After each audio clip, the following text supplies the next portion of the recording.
Querida nieta, mi nombre es Benedita, tengo 75 años y hoy quiero compartir contigo un secreto que guardo en lo más profundo de mi alma. Es la historia de mi abuela, Adelaida, una mujer fuerte del interior de Minas Gerais que, con fe y talento manual, protegió a sus 9 hijos en tiempos difíciles. Hay recuerdos que nos marcan como cicatrices, otros como trofeos, ambos. Y si me escuchas ahora, tal vez entiendas la carga que supone cuidar de aquellos a quienes amamos. Antes de continuar, por favor, comenta aquí la ciudad desde la que me escuchas. Me hará muy feliz saber hasta dónde ha llegado mi voz.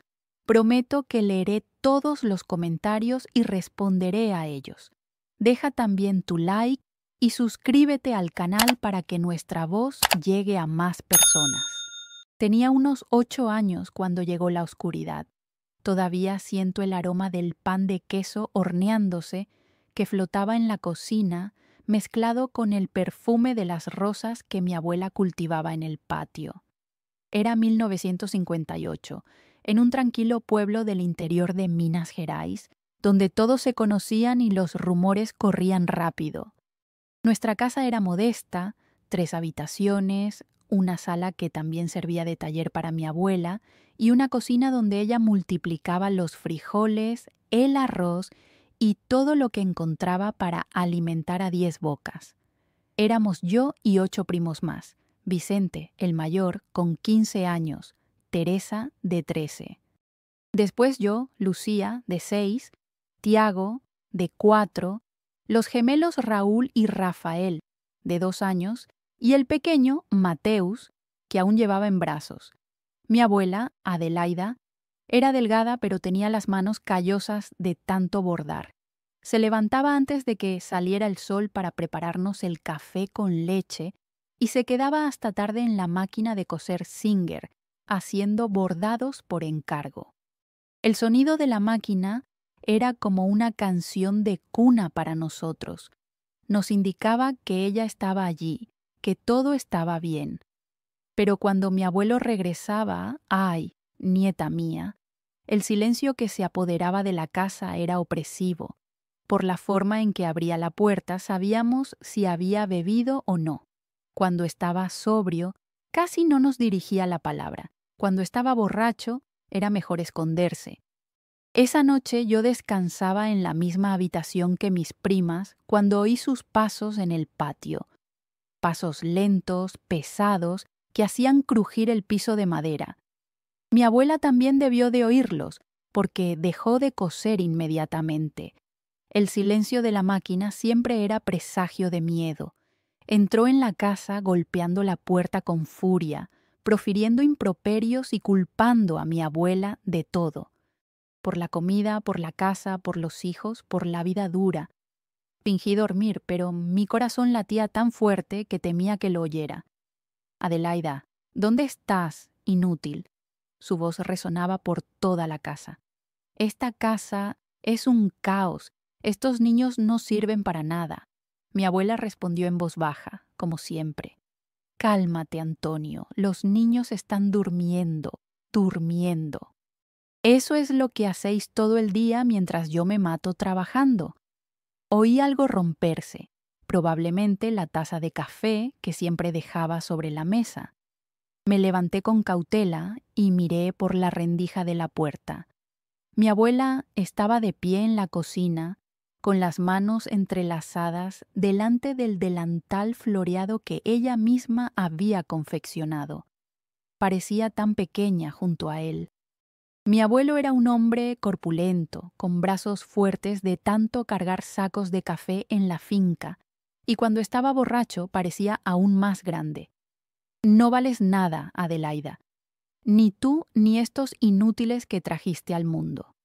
Se acercó a ella y vi a mi abuela retroceder. A veces pienso que hubiera preferido deshacerme de ustedes cuando tuve la oportunidad. Con esa frialdad miró Elena a su marido, con una determinación que yo nunca había visto en ella. Puedes criticarme, Arthur, pero no te atrevas a tocar a mis hijos. Él soltó una carcajada seca, cargada de desdén. ¿Tus hijos? Esa pandilla de inútiles no sirve ni para sonarse la nariz. A veces pienso que sería más sensato acabar con esta farsa de una vez por todas. El rostro de mi madre palideció, adquiriendo el tono de una sábana olvidada. ¿Qué estás insinuando, Arthur? Estoy diciendo que, si quisiera, podría eliminar a cada uno de ustedes de esta casa. No valen ni el aire que respiran. En ese instante, la atmósfera se transformó. Ya no era una simple discusión conyugal, ni simples insultos lanzados al viento. Era una amenaza palpable, densa, impregnada en las paredes como el humo. Mi madre permaneció en silencio durante un largo rato. Luego murmuró suavemente: «Ve a descansar, Arthur. Mañana estarás mejor». Él murmuró algunas obscenidades más y se retiró, pisando fuerte. Oí el golpe de la puerta de su habitación, pero mi madre permaneció inmóvil en la cocina. Allí estaba, con las manos temblorosas. Me sentía paralizada. Quería correr a abrazarla, pero el miedo a que él regresara de repente me lo impedía. Así que me quedé espiando por la rendija de la puerta, observando a mi madre, tan pequeña en la amplia cocina, bajo la pálida luz amarilla de la lámpara. Después de un rato, se movió, se dirigió al armario y sacó un paño limpio. Recogió los fragmentos de la taza rota, guardó los materiales de costura y apagó la lámpara. Al pasar frente a nuestra habitación, dudó y susurró: «Bianca, sé que estás despierta. Ven aquí». Sentí un escalofrío recorrer mi espalda. ¿Estaba en peligro? Caminé con cautela hacia ella. Mi madre me llevó a un rincón de la habitación y se arrodilló para quedar a mi altura. «Mi amor», dijo, acariciándome la cara con ambas manos. «A veces nos vemos obligadas a demostrar una fuerza que ni siquiera sabíamos que teníamos. ¿Lo entiendes?». Asentí con la cabeza, aunque no lo entendía del todo. «Si algún día te pido que cuides de tus hermanos pequeños, prométeme que lo harás. Eres una niña inteligente y responsable». «Lo prometo, mamá», respondí con voz temblorosa. Me besó en la frente y me mandó volver a la cama. Sin embargo, permanecí despierta, atenta a los ruidos de la madrugada. El susurro de las cortinas de chita al viento, el canto de los grillos en el patio, los pesados suspiros de mi madre en la habitación contigua. Al día siguiente, mi papá se fue al trabajo sin dirigir la palabra a nadie. Mi mamá preparó el desayuno, como de costumbre: gachas de harina de maíz con leche, pan con mantequilla para los que tenían y plátano para los más pequeños. Sin embargo, estaba diferente, excesivamente callada y absorta en sus pensamientos. Durante el día, mientras cuidaba de mis hermanos pequeños y ayudaba a tender la ropa en el tendedero, me di cuenta de que no se dedicaba a coser. En cambio, permanecía junto a la ventana delantera, observando la calle como si estuviera esperando algo. Por la tarde, mientras jugaba con las muñecas con Marina en el patio, escuché a mi madre hablando con la vecina, la señora Adelaida. Hablaban en voz baja, pero pude captar algunas palabras. «No podemos seguir así, Elena. Los niños... No tengo a dónde ir. Mi cuñado conoce al delegado de Campinas. Si lo necesitas». Mi madre negó con la cabeza. «Todavía no, Adelaida, pero te lo agradezco». Cuando la vecina se despidió, mi madre me llamó. «Bianca, ¿te acuerdas de aquella vez que fuimos a la finca del señor Oswaldo a recoger naranjas?». Lo guardaba en mi memoria. Era un trayecto considerable, aproximadamente 40 minutos a pie por un camino polvoriento. Pero de Benedita criaba las mejores aves de la región y, de vez en cuando, nos vendía huevos. ¿Te acuerdas del camino, mamá? Creo que sí, Sofía. ¿Por qué lo preguntas? Se quedó en silencio durante unos instantes, solo preguntando: «Querida». Esa noche mi padrastro regresó más temprano de lo habitual. No estaba borracho, pero sí visiblemente agitado. Caminaba sin parar por la sala, murmurando para sí mismo, maldiciendo a su jefe, al mundo, a la propia existencia. Esta gente no me valora, vociferaba. Creen que soy desechable, que no sirvo para nada, pero algún día lo verán. Algún día les demostraré a todos quién soy. Mi madre biológica tejía el borde de una sábana, pero se notaba que estaba distraída. Sus ojos seguían cada movimiento de Natán. Natán, dijo lentamente, ¿por qué no te sientas un momento? Te prepararé un té. No quiero té, quiero que me dejen en paz. Se detuvo frente a ella. ¿Sabes una cosa, Elena? A veces pienso que sería mejor acabar con todo de una vez. Mi madre dejó de tejer. ¿Qué quieres decir? Quiero decir que esta familia es una carga. Estos niños solo me dan gastos, solo me hacen pasar humillaciones. Natán, estás delirando. ¿Delirando? Delirar es tener que aguantar todo esto. Pero la paciencia de un hombre tiene un límite, Elena, y cuando se agota... No terminó la frase, pero no era necesario. La amenaza flotaba en el aire como el humo del cigarro. Esa noche, el sueño me abandonó. Permanecí atenta a los ruidos de la casa. Mi padrastro roncaba en su habitación. Los bebés se agitaban en la cuna. El viento azotaba la ventana. Sin embargo, el sonido que más me perturbaba era el de la máquina de coser de mi madre. Ella cosía durante la madrugada, lo cual era inusual. Me levanté con cautela y caminé sigilosamente hasta la sala. Mi madre estaba inclinada sobre la máquina, pero no estaba confeccionando ropa. Cosía algo que parecía un fardo, una bolsa voluminosa. «Mamá», susurré. Ella me miró y esbozó una sonrisa, aunque denotaba preocupación. «¿No puedes dormir, mi amor?» «¿Qué está haciendo?» «Estoy ordenando algunas cosas». Dobló la tela y la guardó en el cajón. «Ven aquí, siéntate conmigo un rato». Me senté en su regazo y ella me abrazó con fuerza. Desprendía aroma a jabón de glicerina y hilo de coser, el inconfundible olor de mi madre. «Sofía, eres una niña valiente, ¿verdad?» «Creo que sí, mamá». «¿Y quieres a tus hermanos?» «Sí». «Entonces necesito que me prometas algo. Si algún día te pido que me ayudes a cuidar de ellos, ¿lo harás?»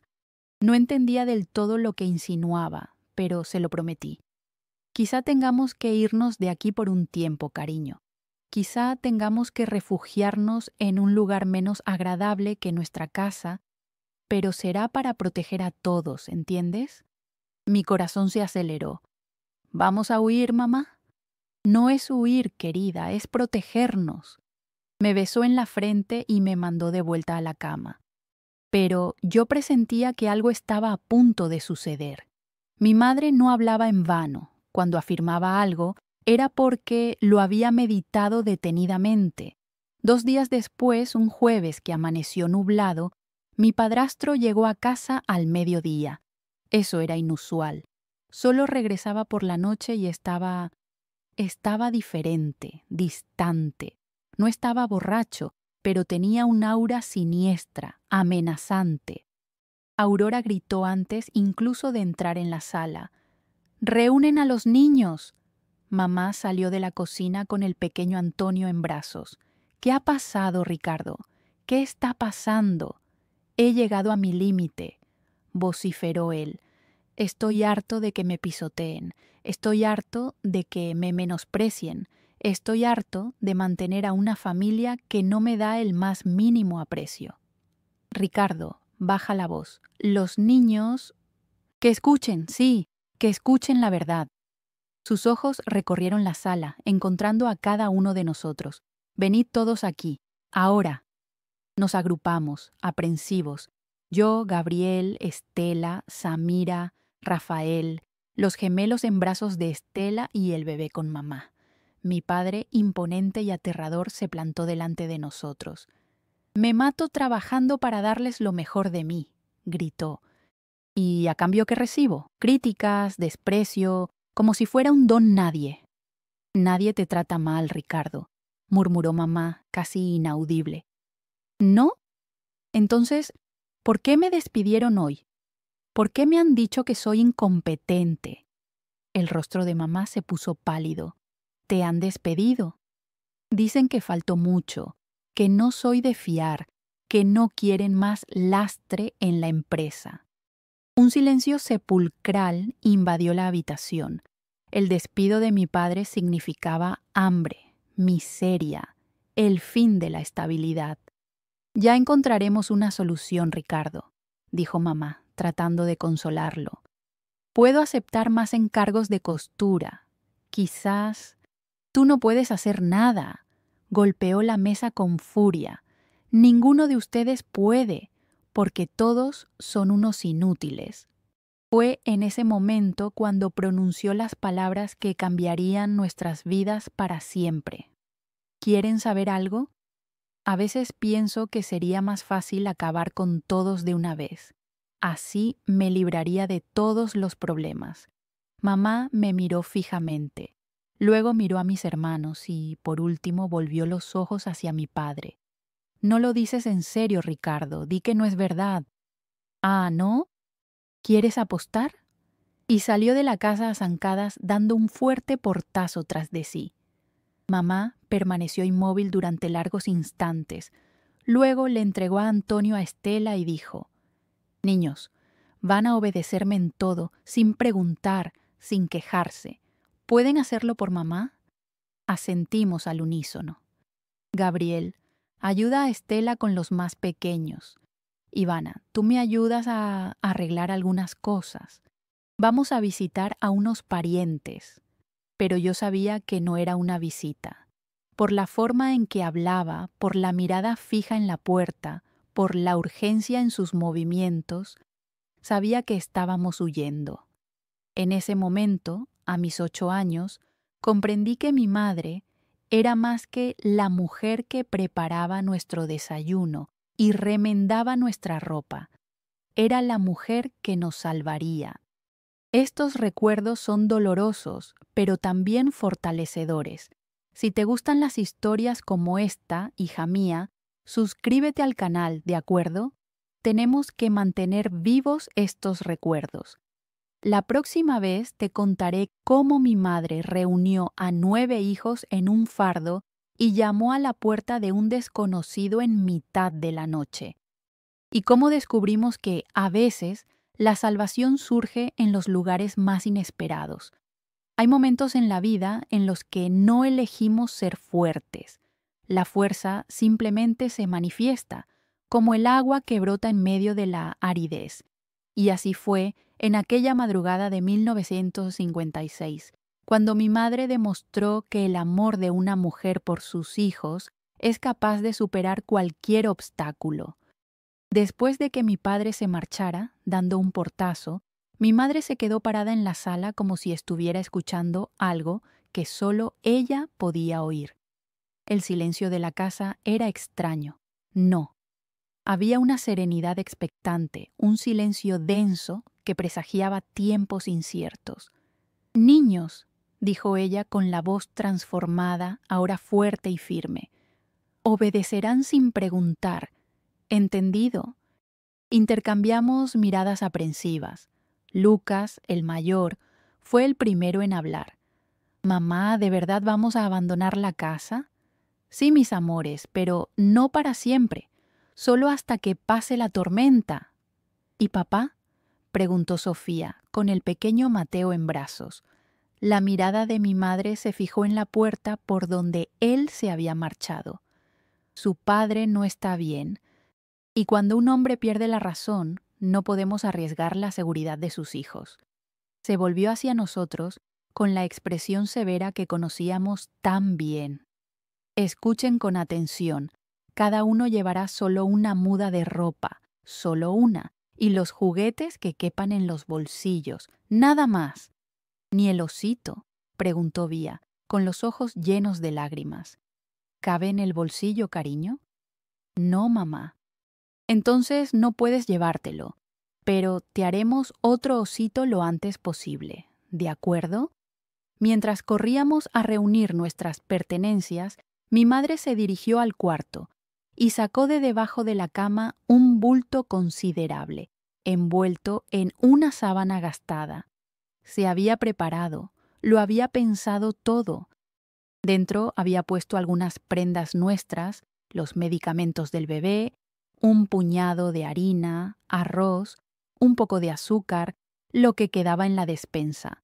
Luego tomó una lata de galletas y sacó unos billetes arrugados. No era mucho, pero representaba todo lo que teníamos. Mariana, me llamó. Ayúdame a cargar a David en la espalda. ¿Puedes? David tenía 5 años y era delgado, pero aún así representaba un peso considerable para una niña de 9.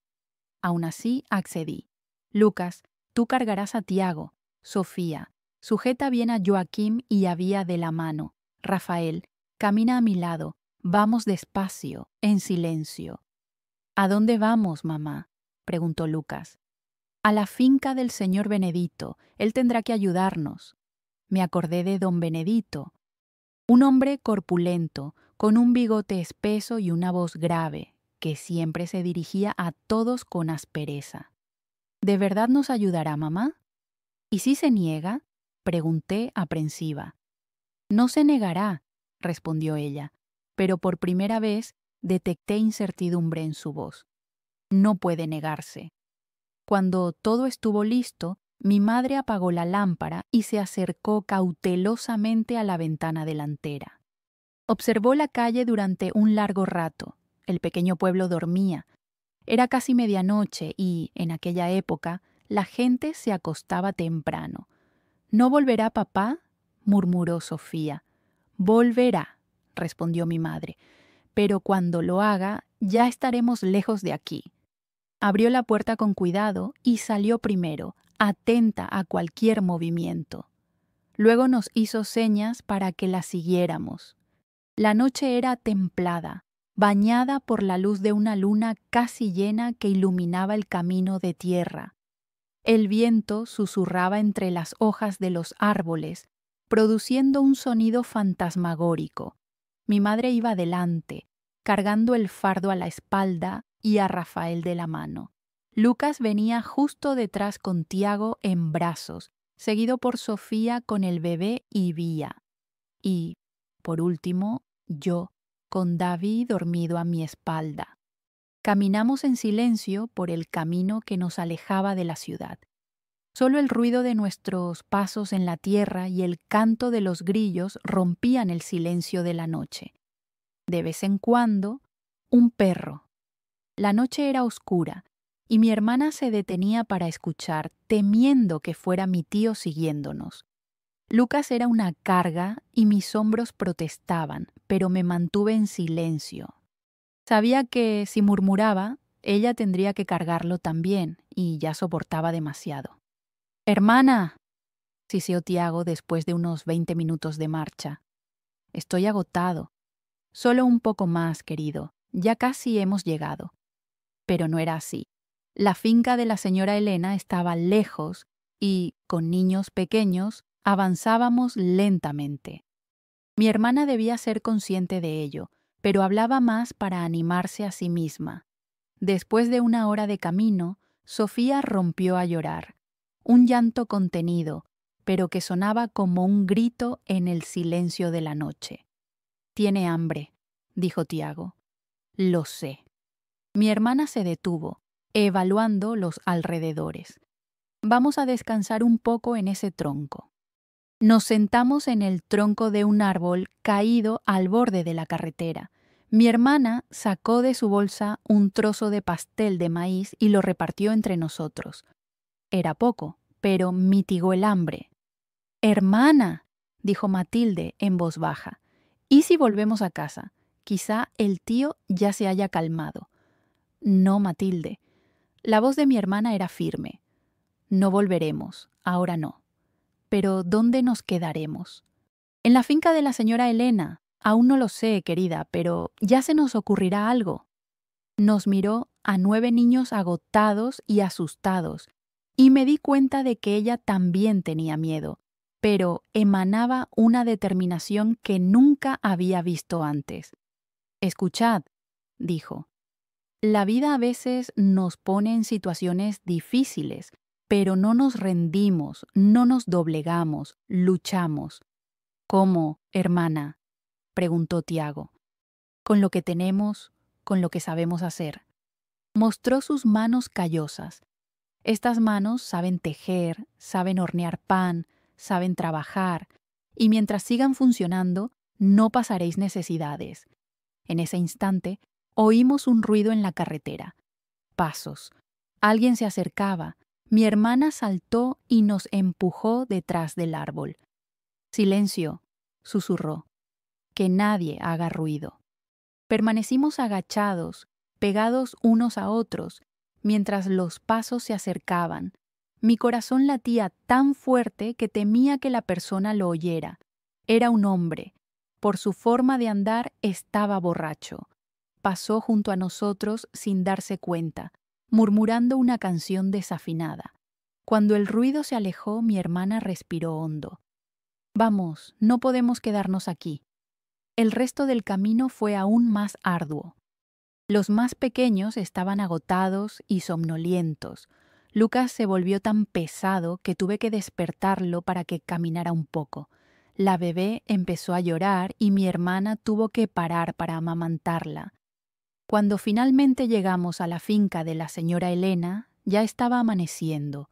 La casa era grande, con un porche en la entrada y muchas ventanas.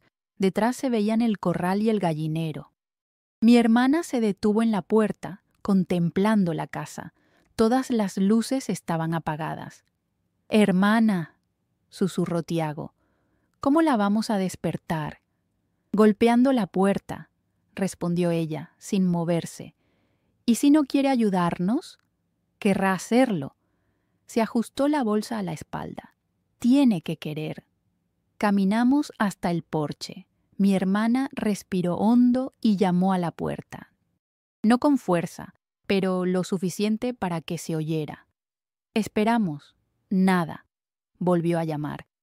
Esta vez oímos movimiento en el interior de la casa, pasos arrastrados, murmullos. «Una luz». La luz se encendió de repente. «¿Quién está ahí?», gritó una voz ronca al otro lado de la puerta. «Soy yo, doña Celeste, la esposa del señor Valdemar, de la mercearia». Silencio sepulcral. «¿Qué quiere a estas horas?» «Necesito hablar con usted, es urgente». La puerta se entreabrió, dejando ver el rostro del señor Agenor. Llevaba una bata raída, el pelo revuelto, y nos miraba con expresión nada amistosa. «¿Qué demonios es esto, Celeste? ¿Qué batallón de niños es este?» «Son mis hijos, señor Agenor. Nosotros necesitamos ayuda». Abrió un poco más la puerta al ver el voluminoso bulto que mi madre llevaba a la espalda. Nosotros, los niños, estábamos agotados y cubiertos de polvo por el viaje. «¿Se han escapado de casa?» «Mi esposo no está bien. Amenazó con hacerles daño a los niños. No tenía a dónde ir». El señor Agenor permaneció en silencio durante un largo rato, evaluándonos. Finalmente suspiró profundamente. «No puedo dejarlos entrar en la casa. A mi esposa no le va a gustar nada». Se me encogió el corazón. No nos iba a ayudar. Pero continuó. «Hay un espacio en la parte de atrás, debajo del granero. No es gran cosa, pero pueden quedarse allí unos días hasta que resuelvan la situación». «Muchas gracias, señor Agenor. Que Dios se lo pague». «No hay de qué. Solo quiero evitar problemas, ¿entienden? Si su esposo aparece por aquí causando problemas, tendrán que irse». Nos guió hasta la parte trasera de la propiedad. El granero era un cobertizo rústico donde guardaba arados, azadas y sacos de maíz. Debajo de la estructura había un espacio reducido y oscuro, con el suelo de tierra batida. «Aquí», dijo, señalando la abertura. «Incluso tiene una ventanita». No es un palacio, pero es mejor que estar a la intemperie. Mi madre bajó primero, luego fuimos pasando uno por uno. El espacio era estrecho, sofocante, con un fuerte olor a moho y tierra húmeda. Había algunas cajas de madera apiladas en un rincón y telarañas en el techo. Mañana le pediré a mi mujer que traiga unas mantas viejas, dijo don Agenor, y quizá un poco de comida, pero no esperen mucho, ¿entienden? Gracias, señor Agenor, no queremos molestar. Se retiró y los 10 nos quedamos en ese agujero debajo del granero.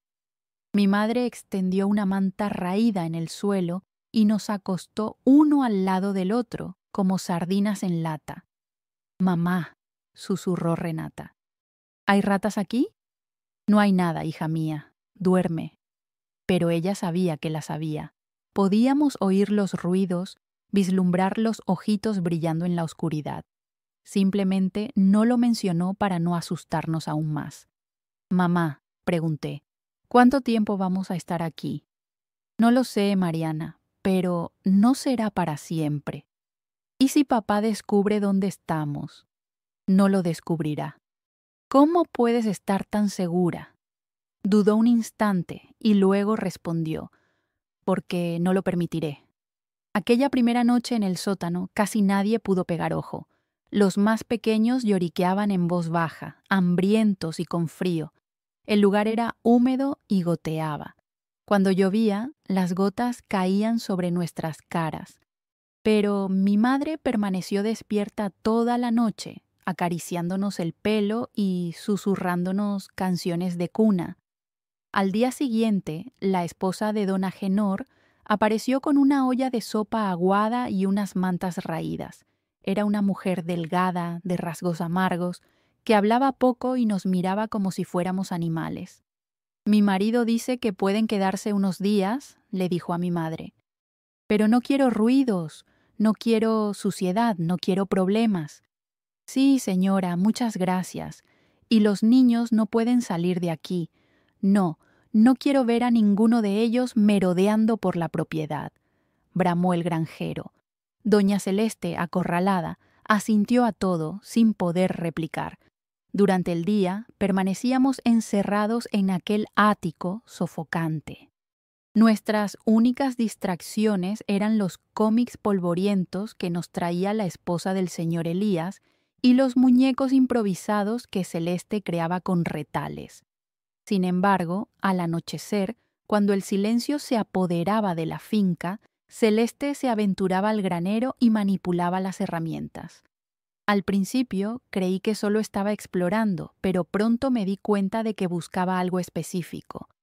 Lo encontré, susurró una noche, bajando al desván con un objeto en las manos.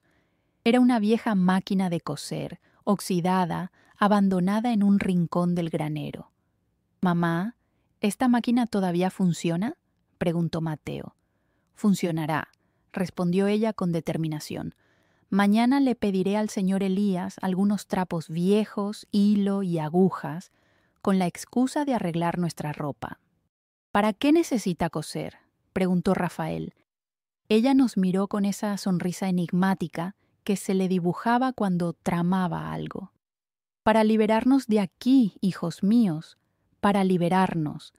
Esa noche, mientras dormíamos apiñados en el frío suelo del desván, Celeste permaneció despierta hasta altas horas de la madrugada, limpiando la máquina oxidada con un trapo húmedo. Trabajaba en silencio, pero sus ojos delataban su determinación, y, por primera vez desde que huimos de casa, sentí que tal vez podríamos escapar de aquella situación. No sabía cómo, pero había algo en el rostro de Celeste que me transmitía esperanza. Ella no se rendiría, no nos abandonaría, tenía un plan. Mi nieta. Hay acontecimientos en la vida que solo comprendemos con el paso de los años. En aquel sótano oscuro, yo imaginaba que Celeste se había vuelto loca, cosiendo frenéticamente, hablando sola, sonriendo en medio de la desesperación. Pero hoy, a mis 80 años, comprendo que durante aquellas 2 semanas, ella no solo cosía ropa, sino nuestra libertad. La primera semana en el ático fue una de las más difíciles de mi vida. Nos despertábamos con el cuerpo dolorido por el suelo duro, nos alimentábamos con las gachas que nos daba la esposa del señor Elías y pasábamos todo el día en ese espacio confinado, sin poder salir ni jugar libremente. Los más pequeños lloraban sin parar. Clara y Sofía, con solo 2 años, no entendían por qué no podían correr por el jardín. Daniel preguntaba constantemente cuándo volveríamos a casa, y el bebé, pobrecito, estaba siempre resfriado por la humedad. Pero Celeste parecía otra persona. Desde que encontró aquella vieja máquina, se dedicaba a ella todos los días. Al principio limpió cada pieza individualmente. Luego le pidió al señor Elías un poco de aceite para máquinas. En 3 días consiguió que volviera a funcionar. Celeste, dijo Davon, la esposa del señor Elías, al observar a Celeste probando la máquina. ¿Qué piensas hacer con ese trasto? Quiero remendar nuestra ropa, Davon. ¿Y si tiene alguna prenda que necesite arreglar? Sí, tengo varias, pero no tengo dinero para pagar a una costurera. No tiene que pagarme. Es un favor que les hago. La señora Ivone se mostró recelosa, pero al día siguiente trajo una bolsa llena de ropa rota, vestidos con dobladillos descosidos, camisas con botones perdidos, sábanas con agujeros. Celeste lo cogió todo y se puso manos a la obra. Durante el día, mientras nosotros permanecíamos en silencio en el desván, ella subía al granero y cosía. Por la noche, cuando la finca se dormía, bajaba y seguía trabajando a la luz de una vela. «Mamá», le pregunté una noche, «¿por qué trabajas tanto? ¿Favores?» «No son favores, querida, pero la señora Antonia insistió en que no habría pago. Hay valores que trascienden el dinero, Sofía». En mi inocencia me costaba imaginar algo más precioso que el dinero, sobre todo cuando apenas teníamos recursos para mantener al pequeño. Fue en la segunda semana cuando la estrategia de mi madre comenzó a dar sus frutos. Doña Antonia, encantada con el trabajo, difundió la noticia entre las mujeres de la región. Pronto, la comadre, la vecina y la hija del comerciante del pueblo vecino solicitaron sus servicios. «Josefina», me confió doña Antonia un día, «doña Benedita está interesada en un vestido para el domingo y paga bien». Los ojos de mi madre brillaron. «Claro, lo haré con mucho gusto, pero necesitaré telas nuevas, hilos de calidad». Doña Benedita se ofreció a proporcionar el material. Y así comenzó. Todas las mañanas las mujeres llegaban a nuestra humilde casa, trayendo telas y solicitando encargos, vestidos para fiestas, faldas para el trabajo, camisas para sus maridos. Josefina atendía a todas con esmero. El antiguo comedor se convirtió en un taller. Pilas de telas de colores se amontonaban en las esquinas. En el centro, la máquina de coser, una reliquia, zumbaba incansablemente bajo las hábiles manos de mi madre, transformando retales en piezas deslumbrantes. «¿Cuánto cobras por un vestido como este?», preguntó una elegante señora que venía de la ciudad. «Depende de los detalles, señora, pero los precios son accesibles. Necesito 3 vestidos para mis hijas para un evento importante». Josefina calculó mentalmente. 3 vestidos con la tela que me proporcione serán 30 pesos. ¿30 pesos? En la ciudad cobran 80 por un vestido. Sí, pero yo no soy de la ciudad. La mujer sonrió. Deberías valorar más tu trabajo, Josefina. Vale más. Después de que se marchara la clienta, mi madre se quedó pensativa. Esa noche me llamó para hablar. «Sofía, ¿sabes manejar el dinero?» «Un poco, mamá». Sacó de su delantal una pequeña bolsa de tela. Dentro había monedas y algunos billetes arrugados. «¿Cuánto crees que hay aquí?» Lo conté con cuidado. Unos 50 pesos. 57, corrigió ella sonriendo. En 2 semanas en este lugar gané 57 pesos. Es más de lo que tu papá gana en un mes en la plantación de café. Mamá, ¿vas a hacerte rica? Ella se rió. No me haré rica, cariño, pero les aseguraré un futuro mejor. ¿Cómo? Presta atención, Sofía. Mañana me acompañarás en una misión importante. Al día siguiente, Josefina se levantó antes del amanecer, se peinó con cuidado, se puso su mejor ropa y anunció: Sofía, vendrás conmigo al pueblo. Tus hermanos se quedarán con la vecina. ¿Para qué, mamá? Ya lo verás. Salimos de casa a media mañana. Mi madre llevaba una gran cesta cubierta con un mantel a cuadros. Caminamos por el camino de tierra durante casi 1 hora hasta llegar al pueblo donde se celebraba el mercado. El mercado era modesto, con unas 10 tiendas que vendían verduras, frutas, pollos y telas. Mi madre se detuvo en un lugar a la sombra y quitó el paño de la cesta. Dentro estaban las prendas más bonitas que había confeccionado en las últimas semanas: vestidos de chita de colores, faldas con volantes, blusas bordadas, todas cuidadosamente dobladas y perfumadas con lavanda. Ahora vamos a venderlas, declaró, aquí en el mercado. Extendió una sábana en el suelo y comenzó a organizar las prendas. La ropa era tan atractiva que pronto llamó la atención. En pocos minutos se formó un círculo de mujeres que admiraban, preguntaban los precios y se probaban las prendas. ¿Cuánto cuesta esta falda azul?, preguntó una joven. 8 pesos. ¿Y esta bufanda de lana cuesta 10 pesos, hecha a mano? La voz de María resonaba por toda la plaza. ¿Has hecho tú todo esto?, preguntó una clienta. Sí, señora, cada puntada. Me llevó días, pero el resultado vale la pena. En pocas horas, la cesta estaba casi vacía. La gente se maravillaba de la calidad del tejido. Una joven pidió un gorro igual al que había visto. ¿Estarás aquí la semana que viene?, preguntó el dueño del puesto de frutas. Si Dios quiere, sí. Ya apunto el pedido de un par de guantes, iguales a los que se ha llevado la señorita. De regreso a la finca, María contó el dinero: 95 pesos. Mamá, eres increíble. No es ser increíble, querida, es necesidad. Uno aprende a arreglárselas cuando la vida se pone difícil. Al llegar, el señor Antonio, el dueño de la finca, los esperaba con cara preocupada. María, necesito hablar contigo. El corazón de María se aceleró. ¿Serían noticias de Ricardo? El padre de los niños ha estado aquí hoy. María se puso pálida. ¿Qué quería? Os estaba buscando. Dijo que sabía que estabais cerca. Le hice algunas preguntas, pero lo negué todo. ¿Te creyó? No lo sé. Parecía alterado, decía cosas inconexas. Un poco alterado, tal vez. ¿Qué tipo de cosas? El señor Antonio dudó mirando a la niña. Puedes decirlo, ella necesita saberlo.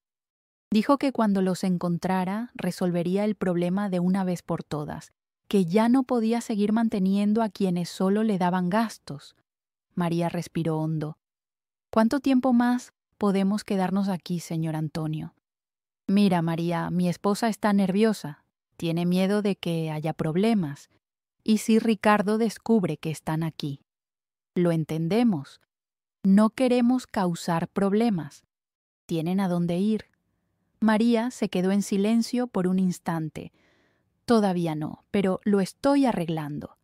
Esa noche, reunidas en el granero, María habló en serio. Chicas, tendremos que irnos pronto. Vuestro padre ha descubierto que estamos en esta región. ¿Nos encontrará?, preguntó Sofía, asustada. No, si puedo evitarlo. María mostró la pequeña bolsa con el dinero. Ya tenemos casi 200 reales, suficiente para alquilar una habitación en otro barrio y vivir durante un tiempo. ¿Y después?, preguntó Laura. Después seguiré tejiendo. Veo que puedo mantenernos con eso. Pero, ¿y papá? No dejará de buscarnos. María se puso seria. Tomaré medidas para que no nos moleste más. ¿Qué tipo de medidas?, insistió Sofía. Ya lo verán, hijas mías, ya lo verán. En los días siguientes, María trabajó sin descanso. Tejía durante la madrugada, vendía sus prendas en el mercado durante el día y aún buscaba un lugar para rentar en el barrio vecino. Encontró una pequeña habitación en la parte trasera de la casa de la señora Elena, una viuda. Era sencilla, solo una habitación con una estufa de leña, pero tenía un techo seguro y piso de cerámica. La señora Elena era bondadosa y se compadeció de la situación. 200 reales al mes, dijo, y si quieres tejer fuera, puedes usar el porche delantero por las tardes. Era perfecto. María pagó 2 meses por adelantado y acordaron la mudanza para la semana siguiente. Sin embargo, la noche antes de la mudanza, ocurrió lo que más temían. Dormían tranquilamente en el granero cuando oyeron gritos que venían de fuera. Era Ricardo. Había descubierto dónde estaban. «María, sé que están ahí. Salgan ahora mismo». En aquella tensa tarde, Antonia saltó de la silla, movida por un instinto protector, y corrió hacia el granero. A través de la rendija de la madera, pudimos ver a Gregorio, su marido, en el patio de la finca, tambaleándose en medio de un ataque de borrachera, con una botella tintineando en la mano. «Señor Benedito, ¿dónde está mi familia? Sé que están escondidos por aquí». Benedito salió de la casa, calzándose apresuradamente las chanclas y vistiendo un bata raída. «Gregorio, estás completamente borracho. Vete a casa y duérmete». «No voy a ir a ningún lado. Quiero a mi esposa y a mis hijos. Están aquí, sí, y si no me los entregas, prenderé fuego a toda esta pocilga». Fue en ese momento cuando Antonia hizo algo inesperado. Salió del granero y se mostró en el patio. «Está bien, Gregorio. Estoy aquí». Gregorio dejó de gritar y la miró fijamente, con los ojos entrecerrados por la borrachera. «¿Dónde están los niños?» «En un lugar seguro, donde no podrás hacerles daño. No tienes derecho a esconderme a mis hijos». «Sí que lo tengo. Cuando un padre amenaza con quitarle la vida a sus propios hijos, la madre tiene derecho a protegerlos». Gregorio se acercó a ella con aire amenazador. «¿Me vas a decir dónde están, Antonia?» «No lo haré». «Sí lo harás». Levantó la mano, dispuesto a golpearla. Fue entonces cuando Benedito se interpuso entre los dos. «Gregorio, basta. No voy a permitir que maltrates a una mujer en mi propiedad». «Quítate de en medio, Benedito. Esto no es asunto tuyo». «Sí que es asunto mío, porque están en mi propiedad». Los dos hombres se miraron fijamente. Gregorio estaba borracho y tambaleante, pero Benedito era más alto y fuerte. «Escucha bien, Gregorio», dijo Benedito con voz firme.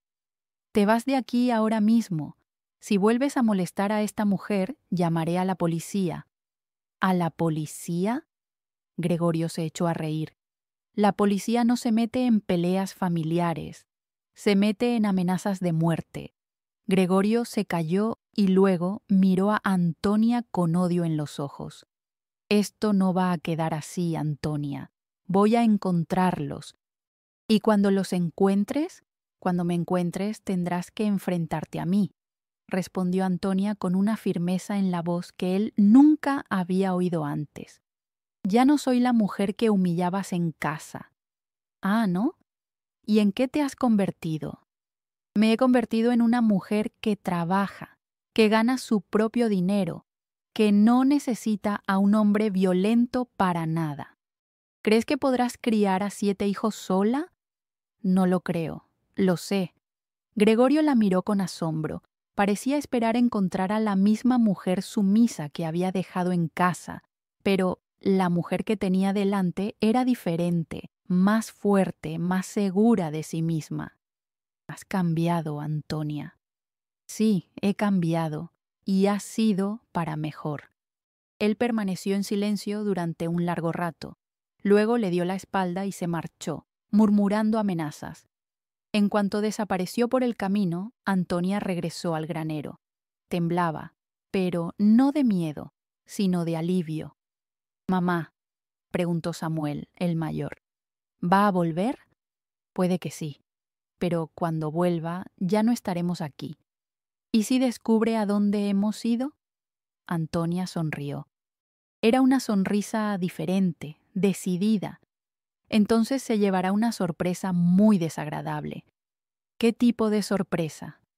Mañana lo descubrirás, hijo mío. Mañana lo descubrirás. Al día siguiente, poco después del enfrentamiento con Gregorio, abandonamos la finca muy temprano antes del amanecer. Antonia no quería arriesgarse a que él regresara y nos encontrara allí.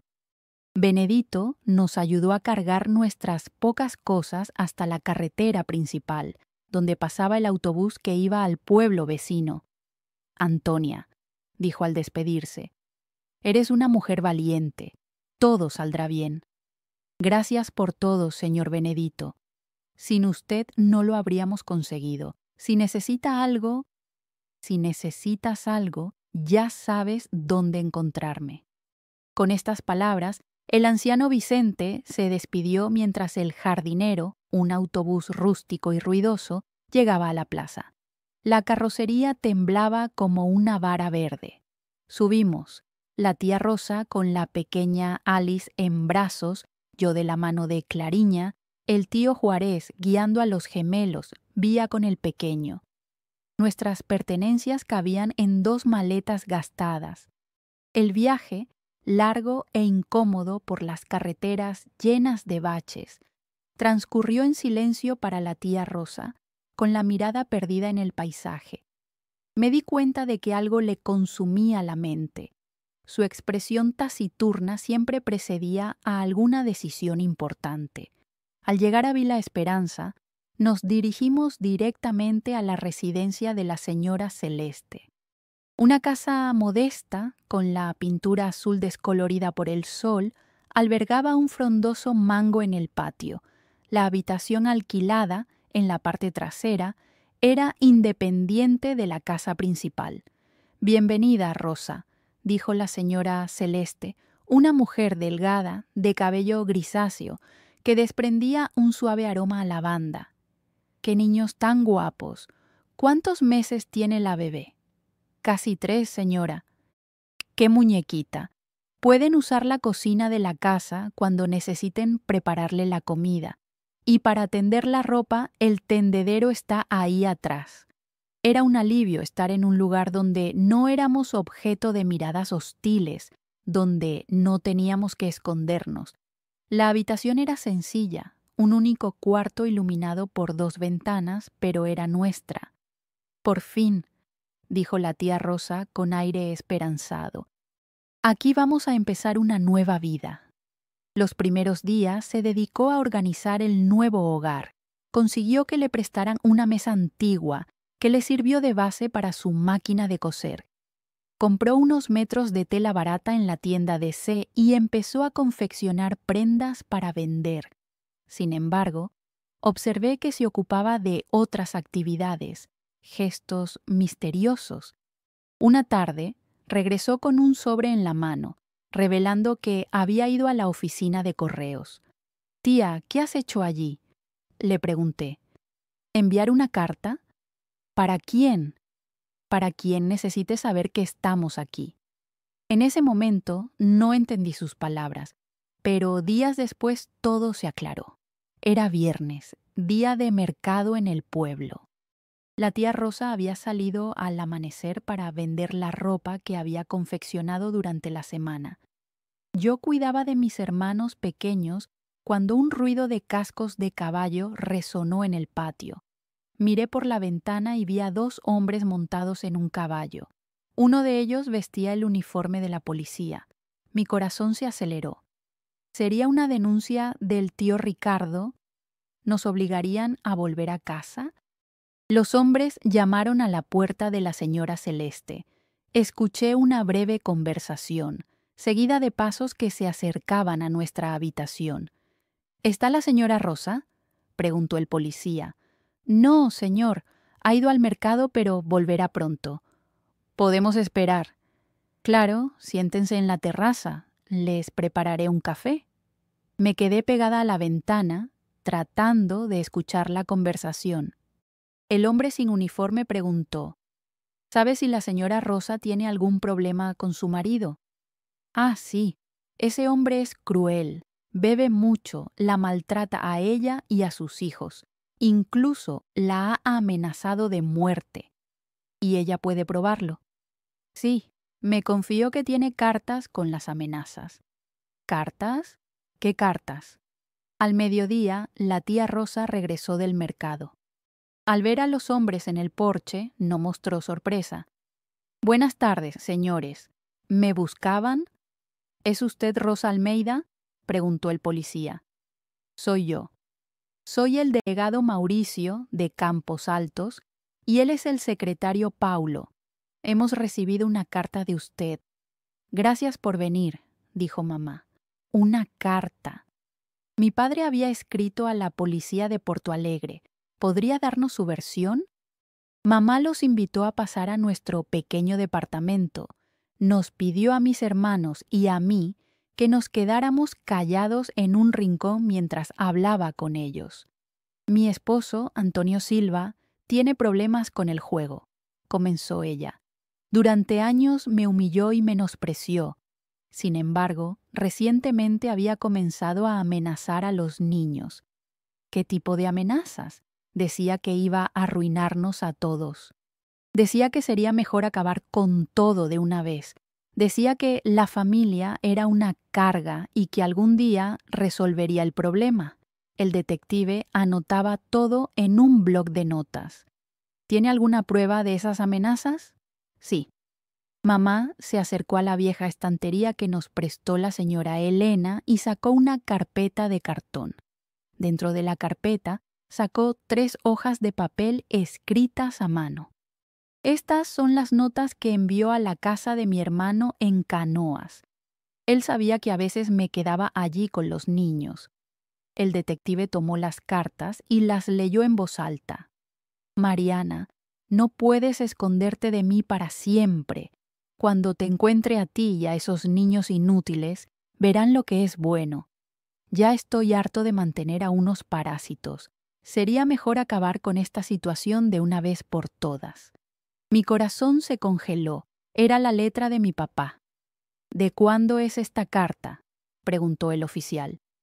De hace 2 semanas. Esta otra es más reciente. El detective leyó la segunda carta. Crees que puedes desafiarme, pero te equivocas. Las encontraré y, cuando lo haga, resolveré el problema en el que se han convertido. No puedo soportar más este gasto. A veces pienso que sería mejor que desaparecieran. ¿Y la tercera? Esta llegó ayer, entregada por la hija de la vecina de mi hermano. Mariana, he descubierto dónde se esconden. Si no regresan a casa con los niños antes del domingo, iré a buscarlos. Y esta vez no quedará nadie para contarlo. El silencio que cayó sobre el departamento era denso como el plomo. Incluso los gemelos, que siempre hacían ruido, se quedaron quietos. Señora Mariana, dijo el detective, estas cartas son pruebas de amenazas de muerte. ¿Eso es un delito? Lo sé. Por eso le escribí. ¿Desea presentar una denuncia formal contra su esposo? Sí, quiero. ¿Entiende que eso puede acarrearle la cárcel? Mamá nos miró a nosotros, sus 7 hijos, apiñados en un rincón de la habitación. Luego miró al detective. Lo entiendo, y es exactamente lo que quiero. El oficial abrió un gran libro y empezó a escribir. Mamá lo contó todo, las agresiones, las humillaciones, las noches que pasamos con miedo, la huida a la casa de la playa, la pelea en el garaje. ¿Tiene testigos? Tengo al señor Ricardo, que nos acogió, a la señora Claudia, nuestra antigua vecina, y los propios niños lo vieron todo. Cuando terminaron de escribir todo, el detective dijo: «Señora Mariana, emitiremos una orden de arresto contra su esposo, pero debe comprender que él puede intentar algo antes de ser arrestado». «Lo entiendo. ¿Tiene algún lugar a donde ir si él aparece por aquí?» «Sí. Y ahora que saben dónde estamos, no se atreverá a hacer nada». Después de que se marcharon los policías, le pregunté a mi madre: «Mamá, ¿de dónde han salido esas cartas?» Ella sonrió. Carla mostró un brillo travieso en los ojos, como quien guarda un secreto delicioso. «¿Te acuerdas de las historias sin sentido que contaba el tío Geraldo después de unas copas de más?», preguntó. «Claro», respondí. «¿Y de cómo a veces utilizaba a la señora Elena como mensajera?», continué. «Exacto. Pues bien, la señora Elena guardó todos los papelitos garabateados y, cuando la busqué, me los entregó. Siempre supo que algún día serían importantes. Intuición femenina, ya sabes». 3 días después llegó la noticia que esperábamos. El tío Geraldo había sido detenido. El jefe de policía de Campinas envió a 2 agentes al taller de cerrajería donde trabajaba. Intentó resistirse, pero fue inútil. «¿Cuánto tiempo estará preso?», preguntó Miguel, mi hermano. «No lo sé con certeza, querido. Depende de la decisión del juez, pero unos meses como mínimo. Y después, ya veremos.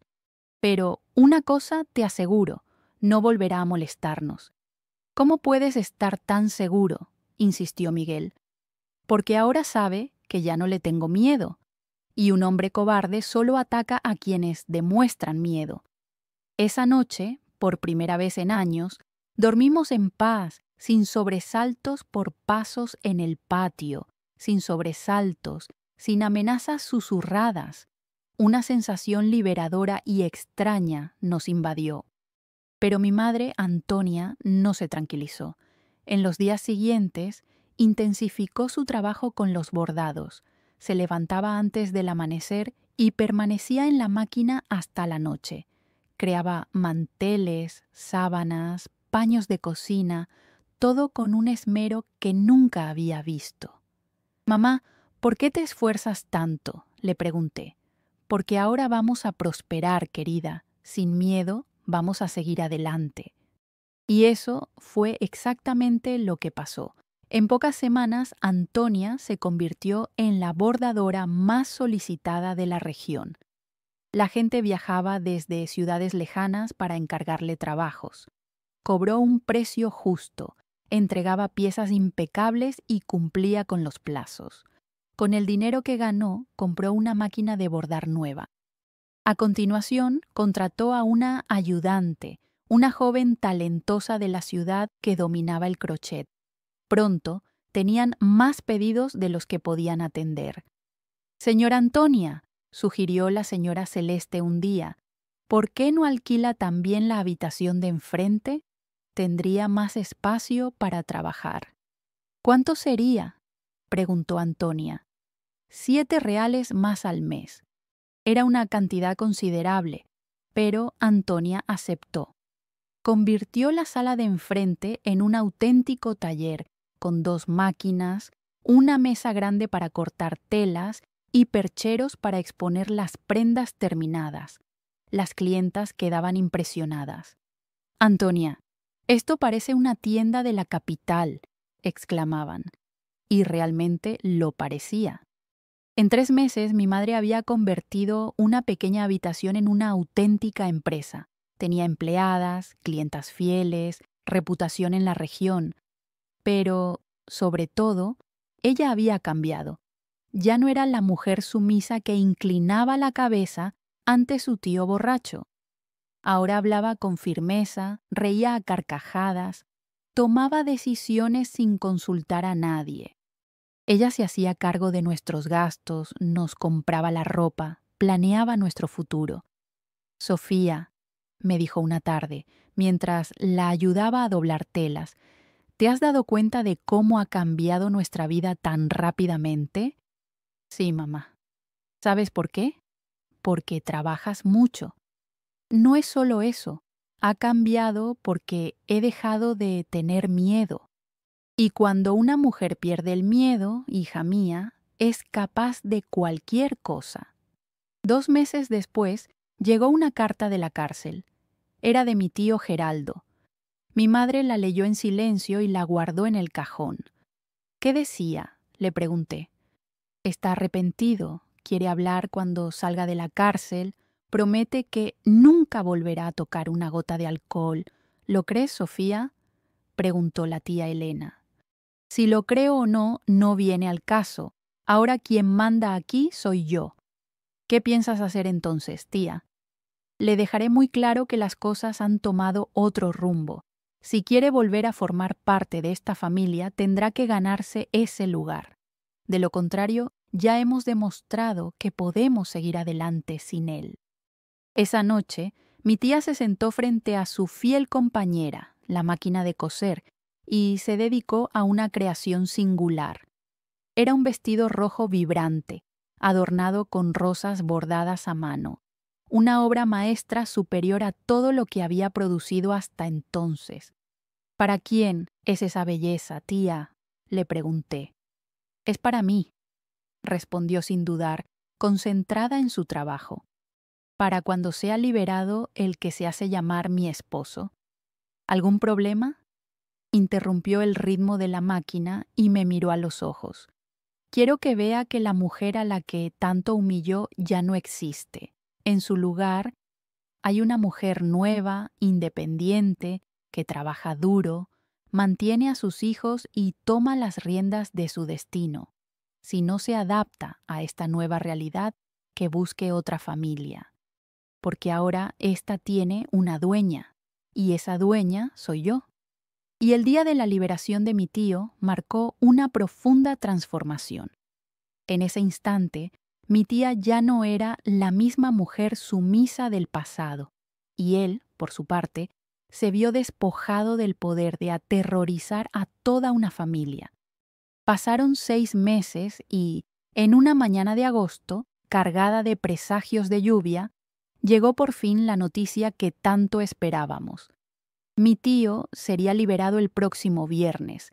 Mi tía recibió la noticia con una serenidad que me sorprendió. Estaba concentrada en la confección de un vestido de debutante por encargo, un trabajo que le reportaría una suma considerable, superior a lo que mi tío ganaba en un mes entero en la fábrica.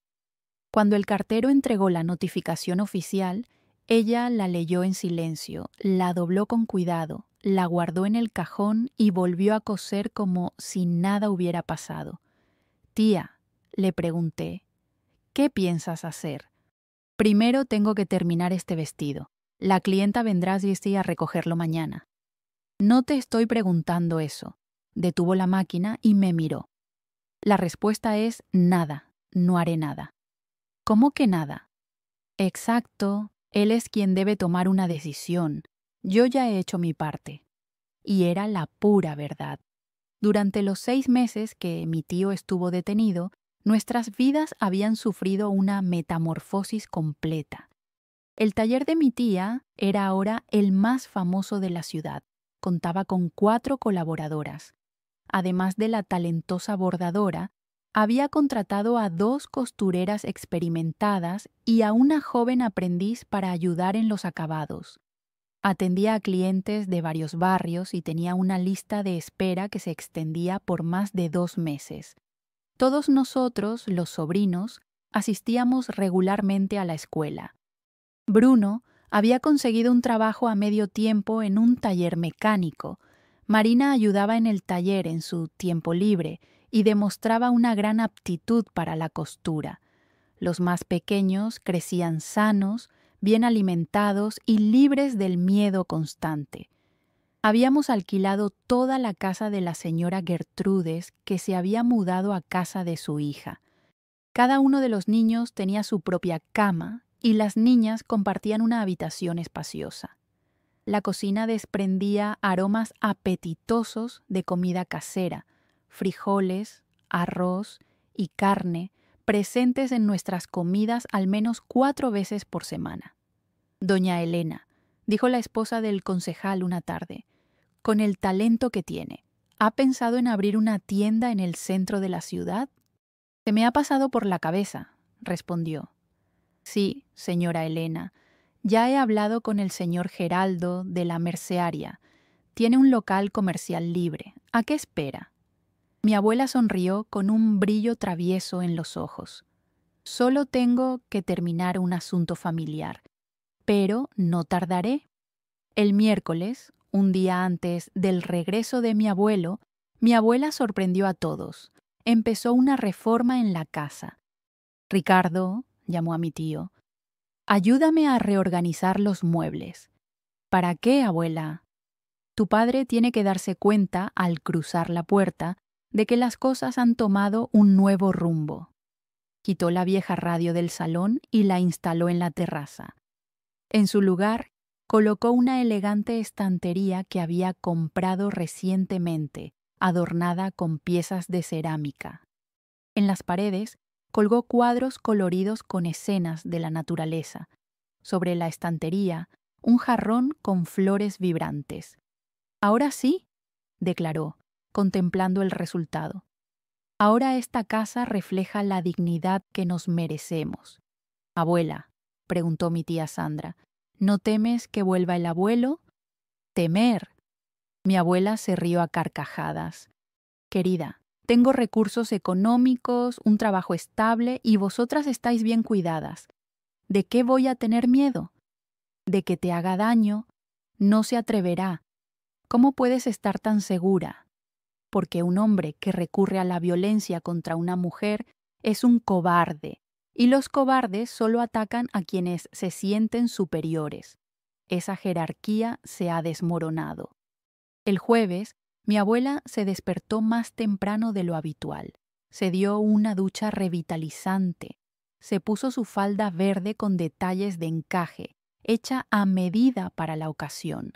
Se peinó con un estilo sofisticado y se aplicó un toque de color en los labios. Abuela, estás radiante, comentó Sandra. Gracias, cariño. Es fundamental sentirnos seguros al enfrentarnos al pasado. A las 10 de la mañana, él llegó. Yo estaba cuidando el jardín cuando oí los pasos familiares en el camino de tierra. El mismo ritmo, aunque más lento, más incierto. Corrí hacia adentro. Abuela, ha llegado. Lo sé, cariño, he oído los pasos.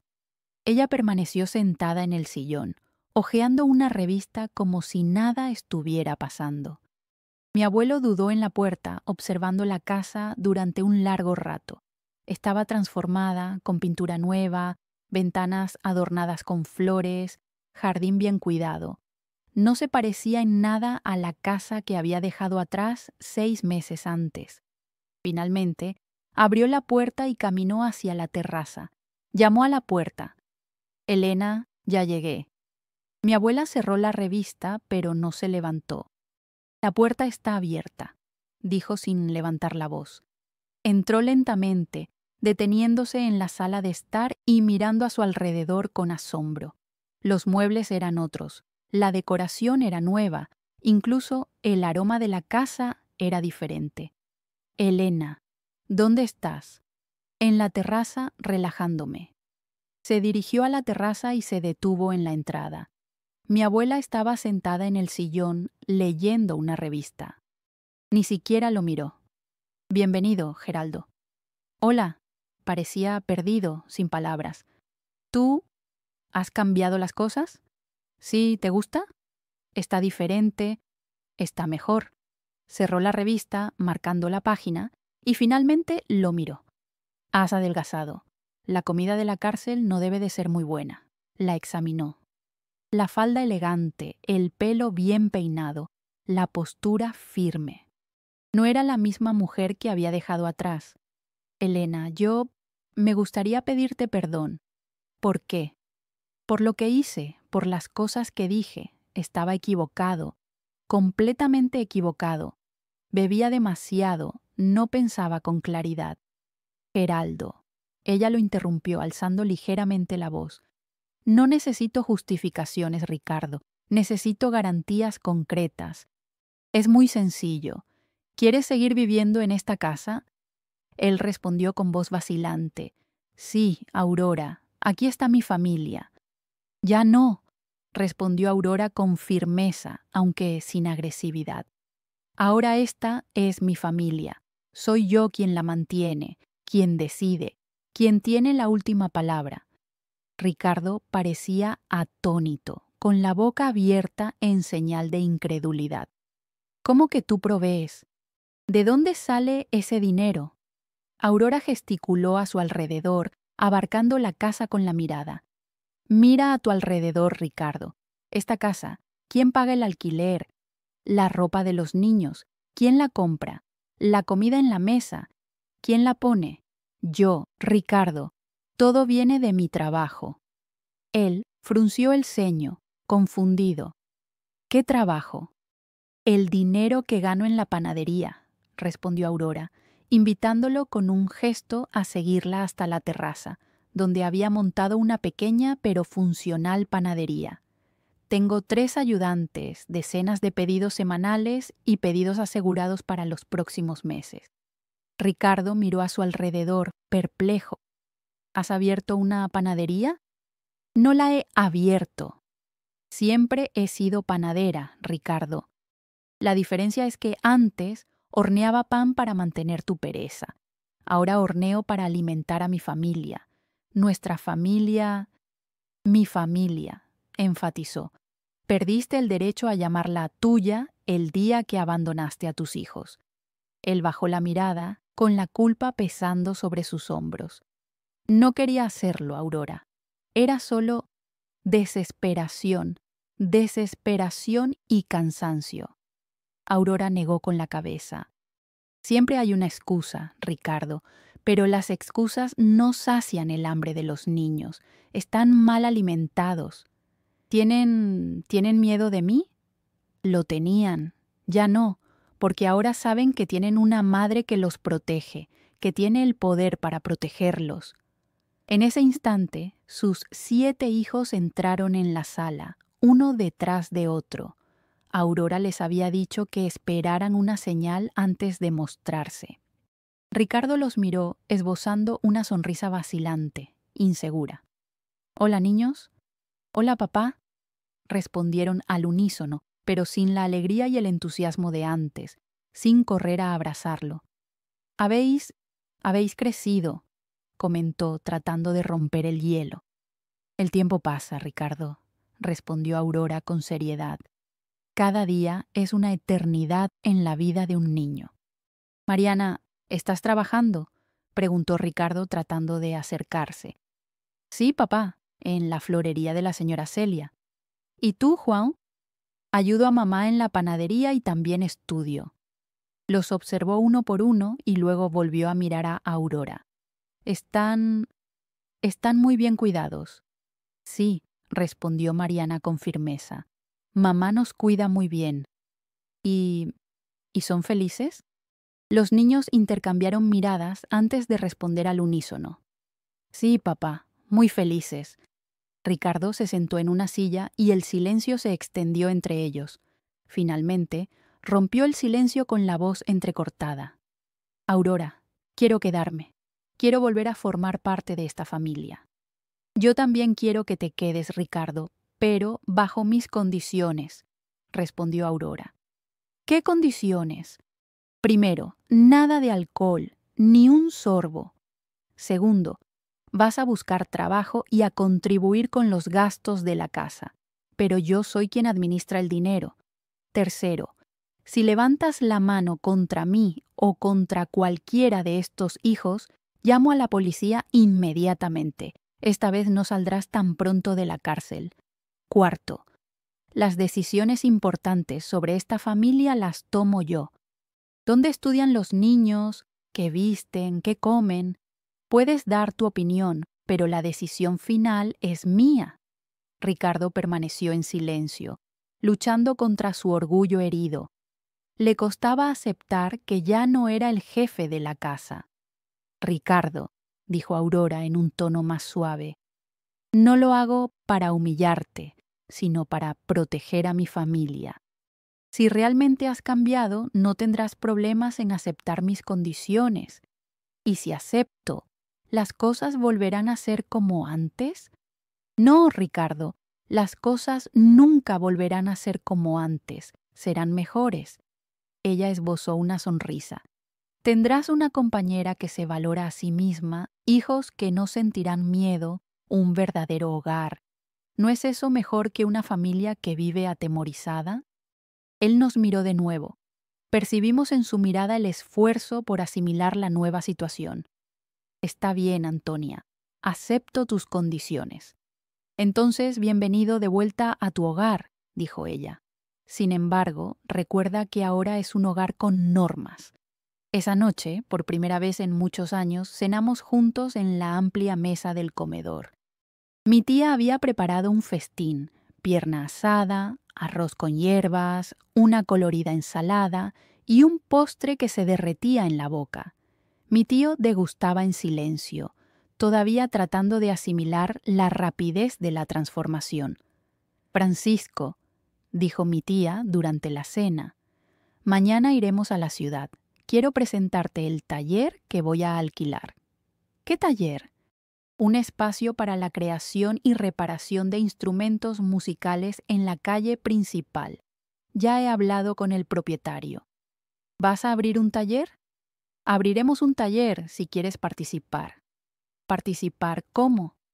Ayudando a atender a los clientes, haciendo entregas, ocupándote del movimiento. Es un trabajo honesto. Él permaneció absorto. ¿Y qué esperas de mí? Espero que seas mi verdadero socio, no mi superior, ni mi subordinado, mi compañero. ¿Y si vuelvo a arruinarlo todo? No lo arruinarás, porque ahora eres plenamente consciente de lo que puedes perder. Nunca imaginé que algún día compartiría esto, pero quizá alguien se sienta solo al escucharlo. Si esta historia te llega al corazón, amigo mío, suscríbete al canal. A veces necesitamos compartir estos recuerdos para que otras personas sepan que es posible levantarse. No importa la edad, no importan las circunstancias. Hoy, a mis 75 años, cuando recuerdo aquellos tiempos, comprendo que mi tía no solo era una mujer valiente, era una revolucionaria. En una época en la que una mujer necesitaba el permiso de su marido para abrir una cuenta bancaria, ella demostró que una madre decidida es capaz de cambiar el destino de toda una familia. Un año después de aquel reencuentro, nuestra vida había cambiado por completo. El taller Sinfonía de Antonia, en la calle principal de la ciudad, era un éxito rotundo. Mi tía atendía a los clientes desde el amanecer hasta el anochecer, y mi tío, que al principio parecía un poco perdido, sin saber muy bien qué hacer, se había convertido en un vendedor extraordinario. Estimado maestro, les decía a los clientes, no encontrará un violín con un sonido más rico que este, ni siquiera en la capital. Mi esposa tiene manos de hada, y de hecho las tenía. Los instrumentos musicales restaurados por mi tía eran comentados en toda la región. Músicos venían de lejos solo para apreciar su trabajo. Incluso había un miembro de la orquesta sinfónica que encargaba instrumentos raros para presentaciones especiales. Pero lo más hermoso de observar era la transformación de mi tío. Ya no era aquel hombre amargado, rebelde con la vida. Ahora sonreía con sinceridad, jugaba con nosotros y ayudaba en las tareas domésticas sin quejarse. Los domingos por la noche tocaba la guitarra en el porche mientras mi tía afinaba los instrumentos y nosotros nos dedicábamos a estudiar.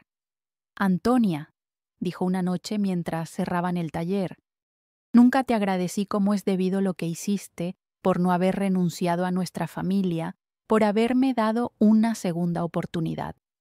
Mi tía dejó de ordenar los violines en el escaparate y lo miró. Francisco, todavía no lo entiendes, ¿verdad? ¿Entender qué? Yo no salvé a nuestra familia. He construido una nueva familia y tú has tenido la suerte de ser aceptado en ella. Él sonrió.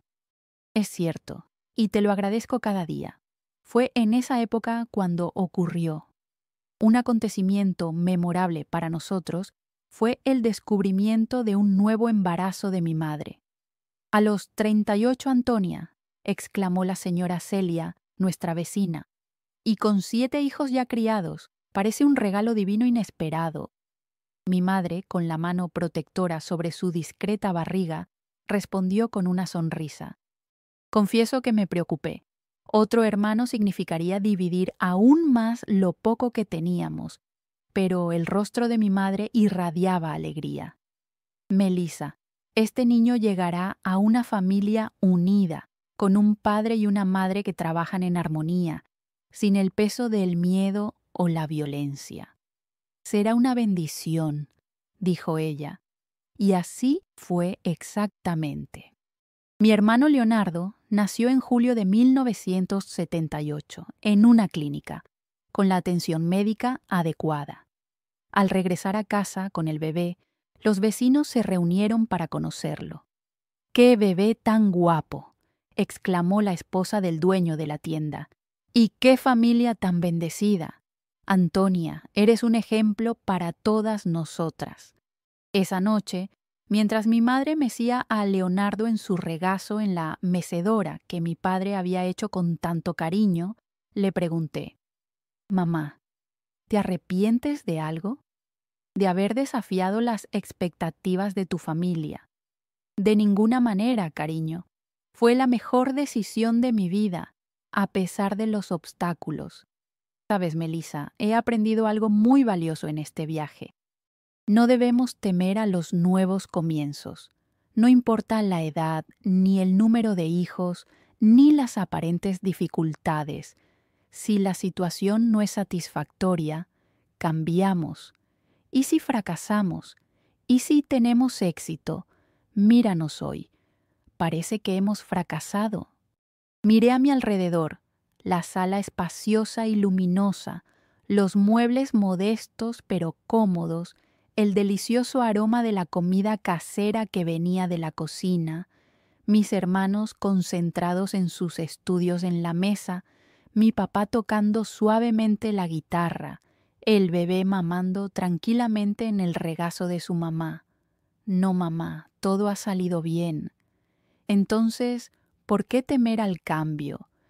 No es el fin del mundo, sino el comienzo de un universo mejor. Los años siguientes fueron los más prósperos para nuestra familia. La pequeña panadería creció tanto que mi papá tuvo que ampliar el local. Contrató a más panaderos y dependientes. Ricardo se graduó en administración y se hizo cargo de la gestión del negocio. Juliana se convirtió en socia de mi mamá en la pastelería y estaba comprometida con un chico honesto de la ciudad.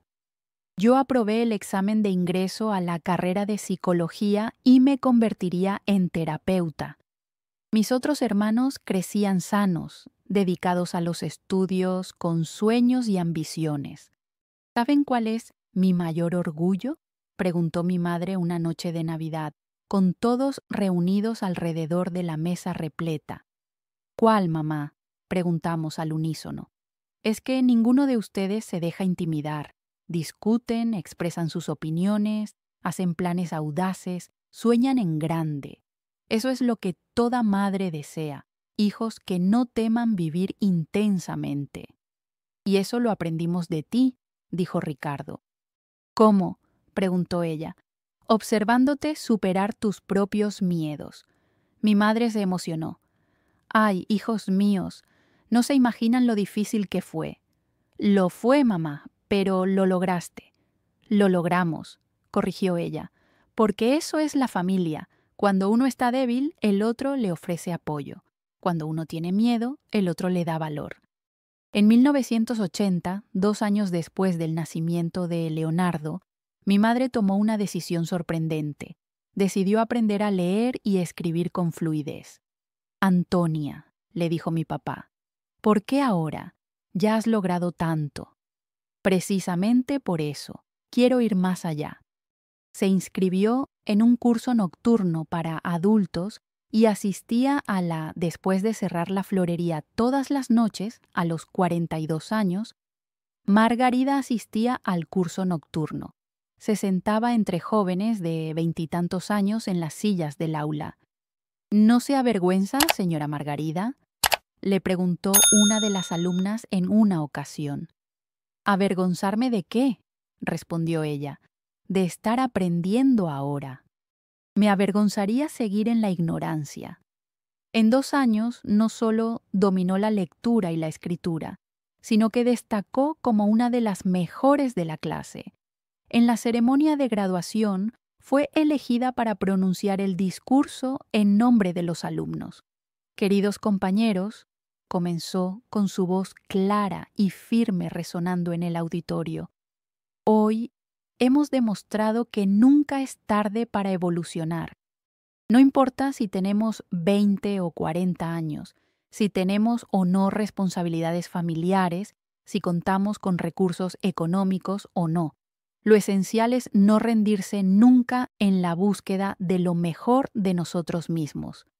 El público se puso en pie y aplaudió con entusiasmo. Yo, en primera fila, no pude contener las lágrimas de orgullo. Tras la graduación, mi madre amplió aún más su negocio. Abrió una sucursal en Natal, luego otra en Fortaleza. Se convirtió en una pequeña empresaria de éxito, respetada y admirada en toda la región.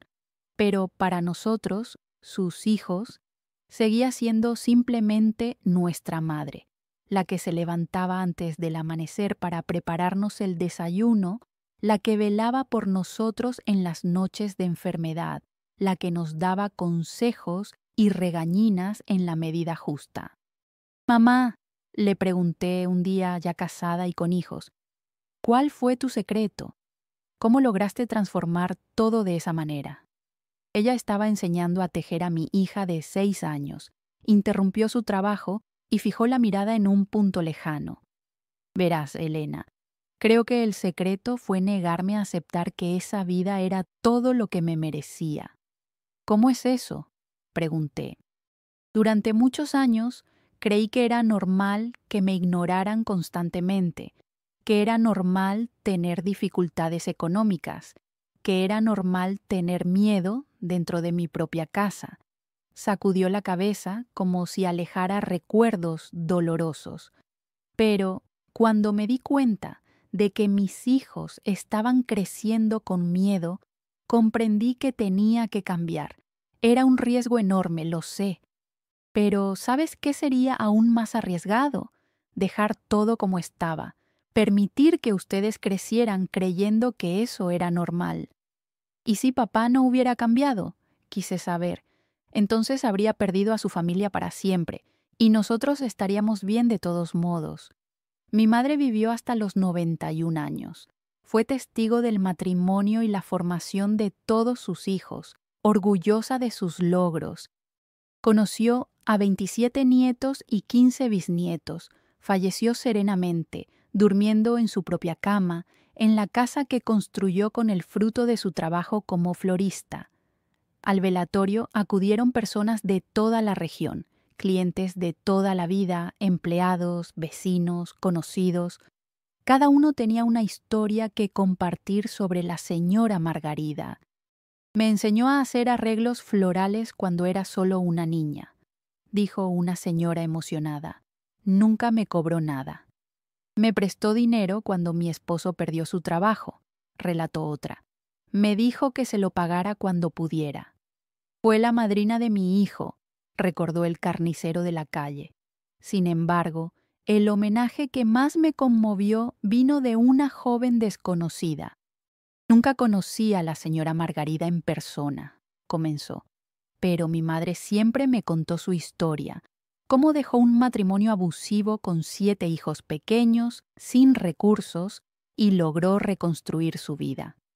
¿Y por qué la historia de mi madre era tan importante para tu madre?, le pregunté.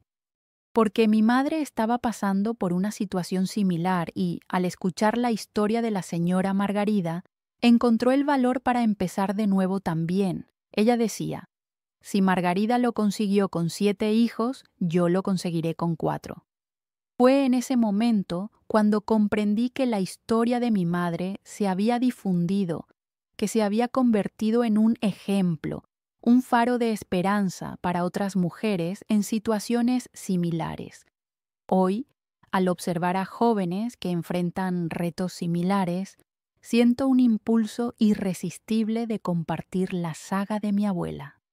Si hay una lección que heredé de ella, es la percepción de que nuestra resiliencia trasciende nuestros propios límites. La abuela Adelaida no personificaba una figura mítica, sino una matriarca sencilla, del campo, cuya educación formal era limitada. Sin embargo, irradiaba una singularidad única. Se negó a aceptar que una existencia ardua fuera su único destino. Y fue esa determinación la que catalizó una transformación completa. No se trató de magia, fortuna o predeterminación, sino de valentía. La audacia de enfrentar el miedo, abandonar la seguridad de la rutina y apostar por un futuro incierto, pero prometedor. Sofía, susurró momentos antes de partir, prométeme algo. Cuéntales nuestra historia a tus bisnietos, para que comprendan que la mujer tiene un potencial ilimitado, solo hay que creer, y eso es precisamente lo que me propongo hacer ahora, a mis 80 años, compartiendo la saga de la mujer más audaz que he tenido el privilegio de conocer, porque el valor no reside en la ausencia de miedo, sino en la capacidad de actuar a pesar de él. Es saber que, al proteger a nuestros seres queridos, somos capaces de hazañas inimaginables. Es comprender que nunca es tarde para renovarse, para encontrar la felicidad, para redirigir el curso de la propia historia. Mi abuela me enseñó que la fuerza no es innata, sino que se cultiva. Y esa fortaleza se construye día tras día, decisión tras decisión, un acto de valentía cada vez, hasta que, en un momento dado, miramos atrás y contemplamos toda una vida construida sobre esos pequeños gestos de valentía. Una vida que merece ser vivida, una vida que merece ser contada.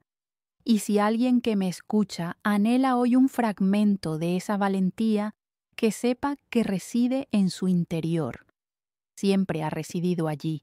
Solo espera el momento en que decidas utilizarla.